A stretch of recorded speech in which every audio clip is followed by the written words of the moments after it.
I don't know what it is about the left. They just, you know, they just continue, don't they? Let's have a... I'm talking about Ed Davey here. And everyone who listens to this show regularly knows that I just think Ed Davey is a beep.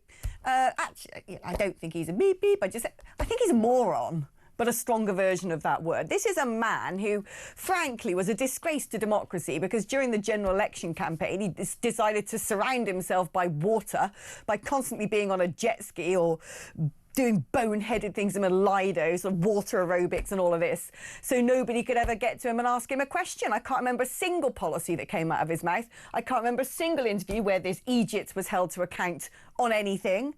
The man just sort of speaks in platitudes, wears woolly jumpers, does stupid TikTok videos, and all the women in Waitrose goes, isn't he lovely? Isn't he so nice? No, women, he's a danger to women. Well, it was really good, actually, to see the man, for the first time in a gazillion years, actually being cross-examined, and cross-examined by our very own Piers Morgan. Let's have a watch. May 2023, you told LBC that women quite clearly can have a penis. Well, actually, I didn't say that. What did you say? I was responding to a question, and what I actually said was that the vast majority of people identify with the same gender they had at birth, but there are a few who don't. For the record, do you believe women can have a penis? For over 20 years, we've had a Gender Recognition Act which has said that people who want to change their gender can do so. But do you believe that women can have a penis? I explained that I think the vast majority of people have the same gender. Not people, women. But can women have a penis? So what I'm saying is... Well, can they or not? Listen, I'm answering Why are you my squirming? question. I'm not squirming at all. But I don't think I don't believe that any women can have a penis. You seem to think that some can. Well, I go back to what the law says. The law is really clear. It's one of the reasons why when the Supreme Court made its ruling, which some people didn't like, I said we accept that ruling. So you now accept women can't have a penis? I accept the ruling of the Supreme Court really clearly. I expect that... So do you understand, notwithstanding what you feel about Trump, do you understand people watch this kind of exchange and they go, what is he talking about? Have you ever met a woman with a penis? No. But oh, there we go. But what does that... I never know why people don't ask people like Ed Davey. If your wife was at the local swimming bath getting changed and a big hairy brute got out his wang in the middle of the changing rooms, how would you feel? Would you be worried about your wife? Why don't people ask those questions, Sharron? Because all these sort of softy lefties, we're nice, be kind and all of that, they don't seem to want to be kind to women, do they? Alex, get a cup of tea in you, girl. Calm down. I love your passion.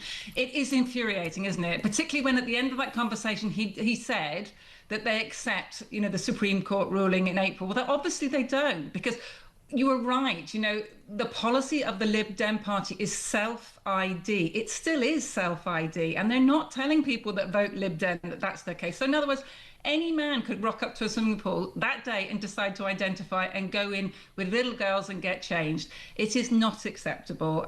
We've got a situation here in Wiltshire where we've got a trans-identifying man, one of the councillors, only one out of the whole county council, and he wants every single toilet changed to a neutral toilet so that he can go in them. Rather than changing one toilet, or, you know, putting a neutral sign on the disability toilets as well so that anyone can go in there, because obviously disability toilets, men and women go in there.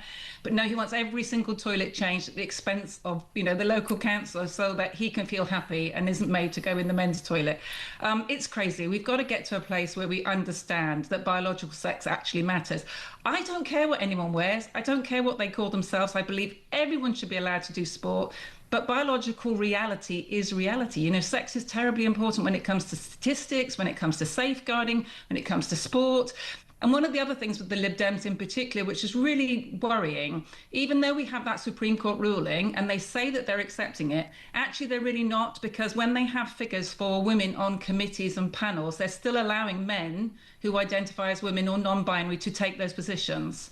And that is actually what the whole Supreme Court ruling was about, that the women, you know, for Scotland actually went to court to get that clarified so that women couldn't be pushed out of those positions. So he really is a bit of a man with a forked tongue, I'm afraid. And you're right, you have to get to the policies. And I worry terribly that people, you know, might want to go, oh, I'm not going to vote for Reform because I feel that they're over here, and I'm not going to vote for the Conservatives because look what they did in the last election. I'm not going to vote for Labour because look at their mess.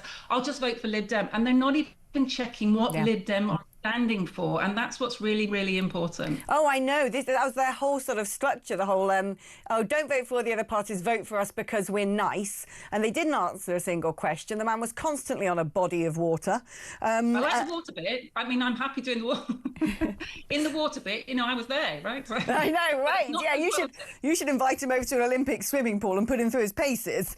But, you know, this is the thing. I'm glad you brought up the idea of the sort of gender-neutral toilets, because I've heard this from a transgender barrister where they've gone, well, actually, the best way of doing things is we can just make all toilets into cubicles and gender-neutral cubicles. What's wrong with that? What's wrong with that? I'll tell you what's wrong with that. Women do not want to be even in a cubicle next door to a man. It is embarrassing, but also men and women relieve themselves in different ways. Why can't women just have women's stuff when that has always been a treasured part of society, where it's fundamentally respectful? A lot of men are equally embarrassed about having to share facilities with women. It is safer, it is cleaner, it is more hygienic, and for crying out loud, there are disabled toilets by law, so there is essentially a gender-neutral toilet by law. I don't understand why the odd trans person can't just use that facility. Yeah, well, as you and I both know, it's not really about that. It's about forcing other people to verify their identity, isn't it? You know, it's not about the fact that they haven't got access to a toilet or they haven't got access to sport. You know, I can tell you categorically in sport, no one has ever been banned from sport. They've just been asked to compete in the category which fits what they actually are, you know, rather than getting an unfair advantage. So we have to be very careful about the motives behind why we're doing things, and we have to be able to challenge these people.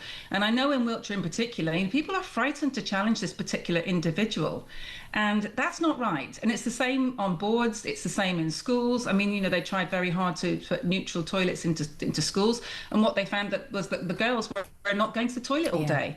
You know, because they were frightened to go to the toilet whilst boys were there, particularly young teenage girls, you know, and that ended up that they were having, you know, urinary tract infections and all sorts of things. So we have to understand the reality. We don't live in a perfect world, but we do know stats and we do know what happens. And so we have to be honest about these things.